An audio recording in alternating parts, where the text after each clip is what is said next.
I thought we'd take a look at a few different sets of travel beakers.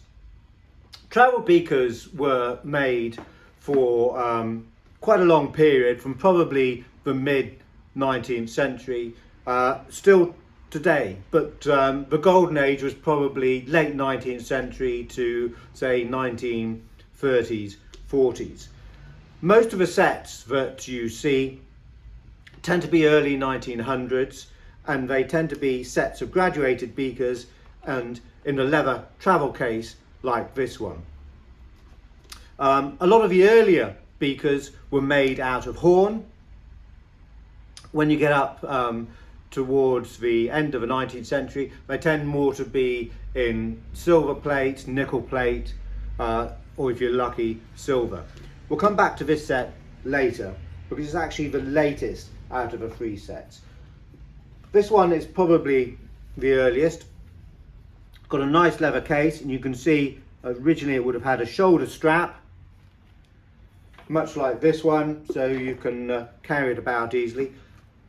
The belt strap there for fixing looks like it's been replaced at some stage, but into the contents.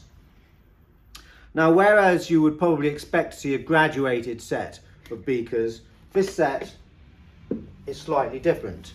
It's got one large beaker, and inside that it's got a goblet and a measure. So it might be useful for taking with a cocktail shaker. You could use it to measure out your spirits, then you could have a nice large drink at the end of it. This is probably late 19th century, possibly very early 1900s, and a little bit unusual with that combination. You do get other combinations of sets as well, and occasionally you'll get a set of graduated beakers which will have a small glass flask in them, which fits in very neatly. Now, this set is either side of 1900 in date. The leather case is really lovely quality, got a lovely colour to it, and we've got the shoulder strap there. If we open it up, we can see that it's lined with suede to cushion the beakers, and inside we have got a set of 6 graduated beakers with a nice gilt wash. And they're a good size, these beakers. You'd get a good drink out of these.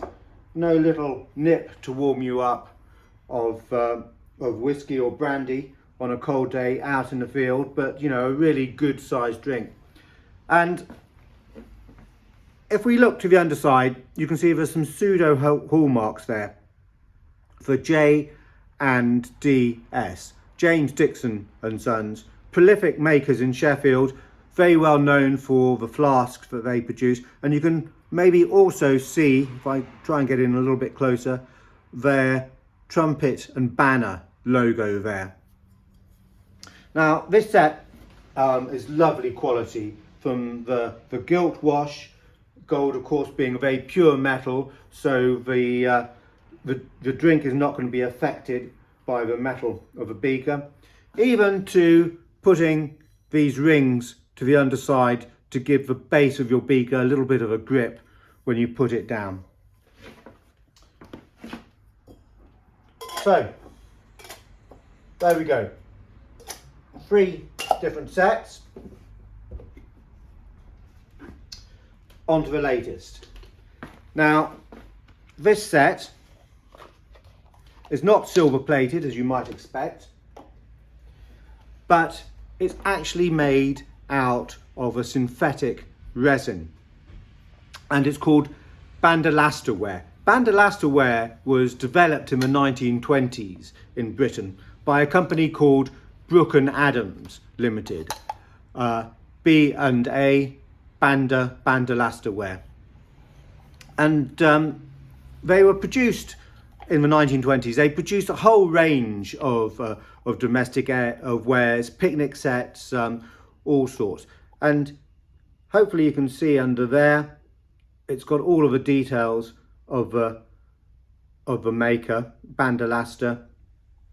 Model numbers for the beaker 165, and they're marked A, B and C, 165 A, B and C, to cover the different sizes. And they're made to resemble horn, so quite decorative really, for a faux horn look. An interesting but later set. So 1920s, either side of 1900, and a touch earlier, late 19th, perhaps just into 1900.